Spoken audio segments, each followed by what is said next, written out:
Now, Arch is going to try to live up to the legacy of his uncles and his grandfather. Each of them finished in the top 3 in Heisman voting in their senior season, and all 3 were either the first or second pick in their respective NFL draft.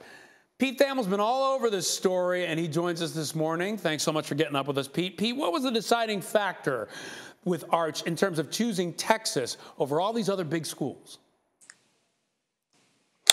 Yeah, obviously the family's lineage is so deeply rooted in the SEC that Texas was a little bit of a surprise, Ryan. But I really think from talking to Nelson Stewart, who's the coach at Isidore Newman and Arch Manning's high school coach and a longtime friend of the Manning family, the relationship with Steve Sarkisian, the Texas head coach and one of the best offensive minds in college football. Remember, Steve Sarkisian was Matt Leinert's quarterback coach 20 years ago at USC. He obviously was with the run of Jalen Hurts, Tua Tagovailoa, and Mac Jones at Alabama recently. He's a deft, experienced quarterback guy, a great play caller, and he is clearly the best guy the Manning family thinks to take Arch Manning from high school prospect to NFL prospect.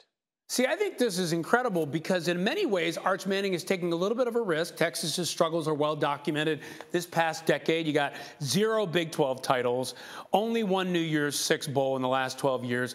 Should we expect Arch Manning to take Texas into being a perennial college football playoff contender? Bluntly, no. They have so far to go that they are so beyond one recruit helping them get into that conversation. I mean, they need to make a bowl this year. Like they went 5-7. They lost to Kansas at home.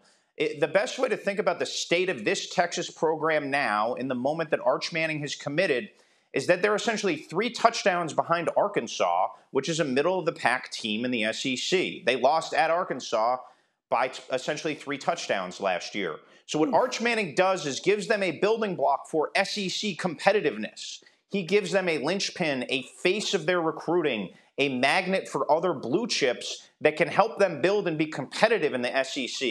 But to say Arch Manning, they roll out of bed and can compete with Alabama and Georgia now is crazy. They have a long way to go. This is certainly a huge help, and you can't overstate what a big deal this is. But before we all yell Texas is back, let's wait a few years, stack a few recruiting classes, and really fill that roster with more talent. Okay, considering he spurned Nick Saban to go to Texas, this could end up being a big risk for him. Now, do you think Arch Manning would be the #1 recruit in this class if his last name wasn't Manning?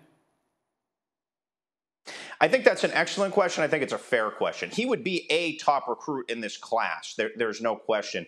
I talked to a handful of quarterback coaches yesterday, guys who evaluated this class. Is Arch Manning the best pure thrower, the best spinner of the ball, as the coaches like to say? Probably not. Is he one of the handful of best? Definitely. But quarterback play, as we know, the guy with the biggest arm doesn't get picked first in the draft, right?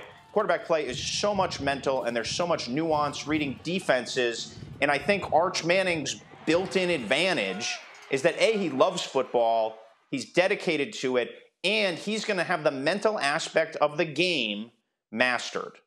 And there's nothing wrong with it. Things don't go so well, you got your famous uncles and your grandfather to call and get that advice. Pete Thamel, great to talk to you. Appreciate it. Thank you for watching ESPN on YouTube. For live streaming sports and premium content, subscribe to ESPN+.